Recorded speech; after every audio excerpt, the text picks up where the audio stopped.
নমস্কাৰ বন্ধুসকল আপোনালোকক এডুকেশ্যন ফৰ অসম চেনেলটোলৈকে প্ৰথমতে স্বাগতম জনাইছোঁ অহাকালিৰ পৰা গুৱাহাটী হাইকোৰ্টৰ 367টা জেডাবলে পোষ্টৰ এপ্লাই আৰম্ভ হ'ব আৰু এই পদখিনিৰ বিষয়ে আপোনালোকে সঠিকভাৱে জানি লোৱাটো উচিত জেডাবলৰ পেপাৰৰ লেভেলটো কেনেকুৱা হয় বা এলডিএ বা কপিষ্টৰ পেপাৰৰ লেভেল কেনেকুৱা হয় তো এলডিএ হ'লে কাট অফ কেনেকুৱা যায় জেডাবলে হ'লে কাট অফ কেনেকুৱা যায় 2022 এলডিএৰ কাট অফ কেনেকুৱা গৈছিলে বা 2023 আকৌ জেডাবলৰ পোষ্ট আছিলে তাৰে কাট অফ কেনেকুৱা গৈছিলে তো সেই সকলোবিলাক আমি এই ভিডিঅ'টোত আলোচনা কৰিম ভিডিঅ'টো নিশ্চয় লাইক কৰিব প্ৰথমতে আৰু যিসকলে চেনেলটো নতুনকৈ ভিজিট কৰিছে সাবস্ক্ৰাইব কৰিব আহক ভিডিঅ'টো আৰম্ভ কৰোঁ আৰু ইতিমধ্যে আমি হাইকোৰ্টৰ এই এক্সামটোৰ বাবে দুখনকৈ পিডিএফ প্ৰস্তুত কৰিছোঁ এখন অসমীয়া মাধ্যম এখন ইংৰাজী মাধ্যম দুয়োখনতে আপোনালোকে সম্পূৰ্ণ সিলেবাস কভাৰ কৰাকৈ টপিক পাব আৰু প্ৰিভিয়াছ পেপাৰ অসমীয়া ব্যাকৰণ সেকশন সকলো পাব তো assamgkpdf.com ভিজিট কৰি অথবা ডেসক্ৰিপচনৰ লিংকৰ পৰা এইখন কিনি ল'ব পাৰে তো এইবাৰ যেহেতু এই জেডাবলৰ ভ্যাকেন্সিটো ডিস্ট্ৰিক্ট ওয়াইজ আছে অৰ্থাৎ আপুনি এখন ডিস্ট্ৰিক্টৰ বাবে এপ্লাই কৰিলে আপোনাৰ সিলেকশন সেই ডিস্ট্ৰিক্টতে হ'ব বা সেই ডিস্ট্ৰিক্টত যিমান ক্যান্ডিডেট আছে সেই ক্যান্ডিডেটে পোৱা মাৰ্কৰ ওপৰত ভিত্তি কৰি কাট অফটো ডিসাইড হ'ব আৰু ইয়াৰ আগৰ এটা ভিডিঅ'ত আমি এলডিএ আৰু কপিষ্টৰ 2021-22ৰ যি ভ্যাকেন্সি আছিল প্ৰায় 250ৰ ওপৰত ভ্যাকেন্সি আছিল সেইখিনিৰ ডিস্ট্ৰিক্ট ওয়াইজ কাট অফ আপোনালোকক দেখুৱাইছিলোঁ আৰু ইয়াতে কাট অফ বিলাক চাবলৈকে গলে 67 65 তেনেকুৱা ধৰণৰ হাইয়েষ্ট আছিল দৰং ডিস্ট্ৰিক্টত হাইয়েষ্ট 67 আছিল তো এই ভিডিঅ'টোত মই আপোনালোকক প্ৰথমতে কৈছো যে জেডাবলে তথা এলডিএ আৰু কপিষ্টৰ এক্সামৰ পেপাৰৰ লেভেলটো যথেষ্ট বেলেগ হয় যেটো 2021-22ৰ এলডিএ আৰু কপিষ্টৰ ভ্যাকেন্সি আছিল তাৰে পেপাৰখনৰ লেভেলটো জেডাবলতকৈ যথেষ্ট ইজি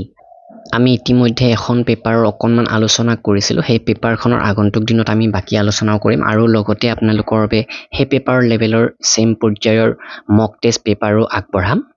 তো এই পেপাৰখন আপোনালোকে লক্ষ্য কৰক এইখন এলডিএ কপিষ্টৰ 2021-22ৰ পেপাৰ হয় তো সেইবাৰ পেপাৰ দুখন এটা কাৰণতে হৈছিল কাৰণ কেইখনমান ডিস্ট্ৰিক্টৰ এলডিএ কপিষ্টৰ যি এক্সাম সেই এক্সামটো যেনে হোজাই চৰাইদেউ সাউথ হলমাৰা বেলেগ ডেটত পাতিব লগা হৈছিল ঠিক তেনেকৈ বাকি বহু কেইখন ডিস্ট্ৰিক্টৰ এটা ডেটতে পাতিছিল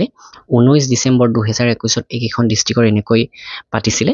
আৰু এই সকলোবিলাকৰ এনসাৰ কি হহ আমি ইতিমধ্যে এখন পিডিএফ বুক আমাৰ ৱেবসাইটত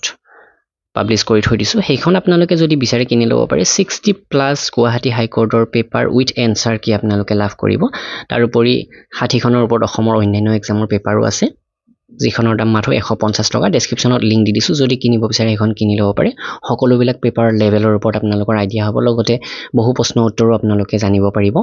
তো এই পেপাৰখনৰ এলডিএ হয় এলডিএ ইয়াতে প্ৰশ্নবিলাক চাওক প্ৰথম প্ৰশ্নটো যেনে turn the lights dash before you go to the bed আৰু ইয়াতে পিছত আছে অপোজিট মিনিং বা সেম মিনিং সিনোনিমস তাৰ পাছত এটা কম্প্ৰিহেনশনো দিয়া আছে ইয়াতে যিটোৰ লেভেলটো যথেষ্ট ইজি বুলিয়ে ক'ব পাৰি কিন্তু যদি জেডাবলৰ পেপাৰখন চাই এই পেপাৰখন আপোনালোকে দেখিলেই গম পাব এইখনৰ লেভেলটো সেইখনৰ তুলনাত যথেষ্ট হাই তো ইয়াতে প্ৰথম পাঁচটা প্ৰশ্ন এনেকুৱা দিছে কেপিএছ গিলছ has made a dossier of all those who had linked with the terrorist in Punjab তো ইয়াতে এই ইটালিক্স কৰি দিয়া ৱৰ্ডটোৰ সেম মিনিং ইয়াতে বিচাৰিব দিছে ডাইৰেক্টলি সেম মিনিং নহবও পাৰে অকনমান ওচৰ চাপিব অৰ্থটো তেনেকুৱা ধৰণৰ দিছে ইয়াতে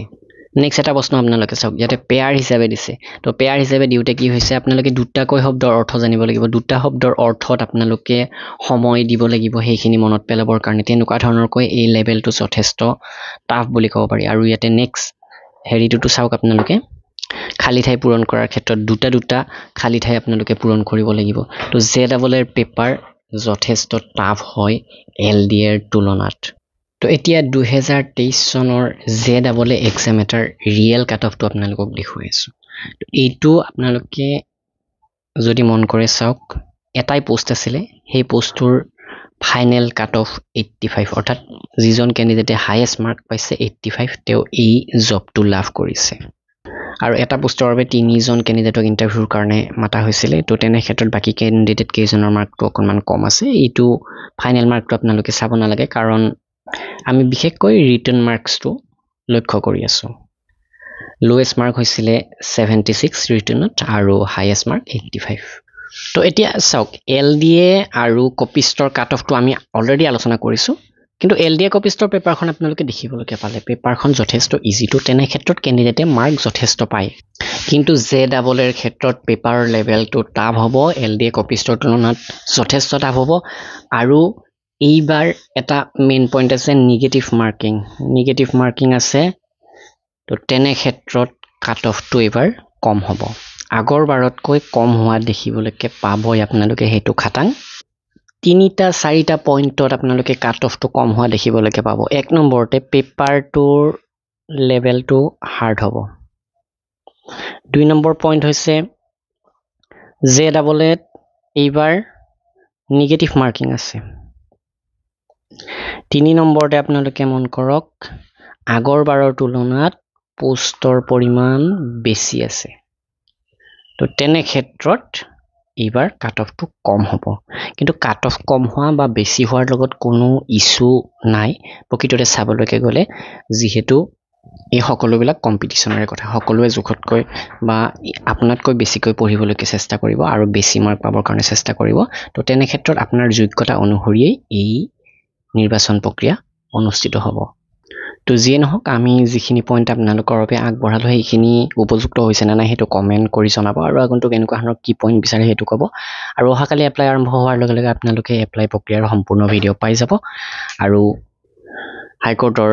মক টেষ্ট পেপাৰ আমি ইতিমধ্যে প্ৰস্তুত কৰি আছোঁ কম দিনৰ ভিতৰত আপোনালোকে মক টেষ্ট পেপাৰবিলাকো পাই যাব